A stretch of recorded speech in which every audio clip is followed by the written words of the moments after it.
PTV, Telebisyon ng Bayan.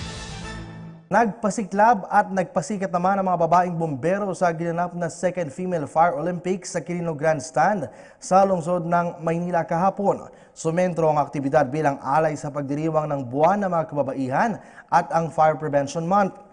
Ayon kay VFP Regional Director Senior Superintendent Wilberto Rico Nil Quanchu, layo nitong ipakita ang kakayahang taglay ng mga kababaihan sa larangan ng fire safety and response. Ilan sa mga bagong nakilahok sa okasyon ang BFP National Headquarters at ang Office of the Regional Directors Team.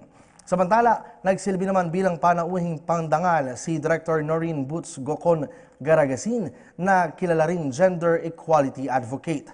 Inaasahang mas palalawakin pa ng organisasyon ang pagkakaroon ng ganitong klaseng aktibidad upang kilalanin ang lakas ng kababaihan.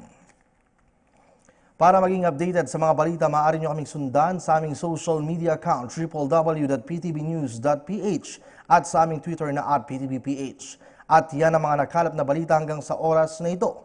Para sa PTV Newsbreak, ako po si Kirby Cristobal. Magandang umaga.